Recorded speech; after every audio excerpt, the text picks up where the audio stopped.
Sister was asking me how to use the reading roadmap, so I'm going to give you the step-by-step on how to use it. And sorry for the influencer hands, but that's how I get people to listen. Okay, I need to stop. Next slide. Okay, so on each of the sheets we've got a weekly roadmap. So this is week 1. You're going to cross out any of the letters you've already done. So I'm going to pretend that I've done S-A-T-P-I-N. Obviously you're doing the letter sound, not the letter name. So S-A-T. We're going to start from okay? And if you look at the roadmap, so you look a few pages down the roadmap, you'll see that it actually has a lesson plan that shows you exactly how to teach your child between the weeks. So from week 1 to 12, it will tell you exactly how to teach them, and so on from the other weeks, from week 12 all the way up until week 36. So it says here, introduce the letter sound. So we've got the letter sound with a picture, masjid.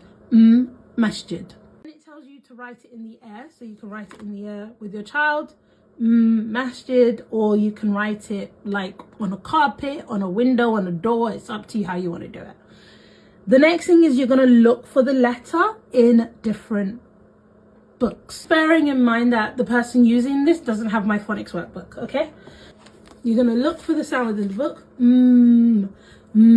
Okay, next thing, go down the masjid, over the dome, over the other dome, down the masjid, over the dome, over the other dome. One tip I like to say for the kids, because sometimes they do it like this, is I say to them, remember, we need a space for the brothers and a space for the sisters.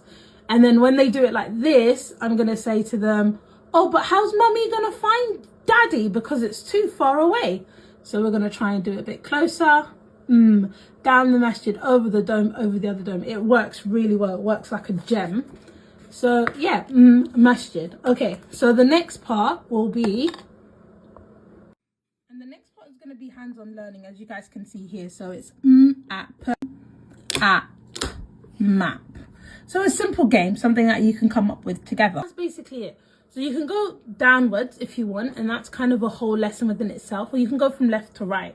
So introduce the sounds, use a flashcard to make it play a sound game. Can you find a letter in something else? Write it in the air, find it in a book together, then you say it, and you encourage your child to draw the sounds or find words around the house with that letter. And then you can blend with them. So map, mat. Can you get me a using hand signals? You can write it out afterwards if you can write out the words, if they're confident. And then you can do magnetic letters or tiles, or you could do some simple reading with those sounds in it. I've kind of already shown you guys this one, which is sort of the shortcut, easy way. This really enhances it, alhamdulillah. And you can get my roadmap for absolutely free. I'll just put I hope that's helpful. If you have any questions, just pop some questions. I think I'm going to put the sticker up here. I don't know, down there or on the left or on the right, or it's late, I need to go to bed. Okay, as-salāmu alaykum, bye.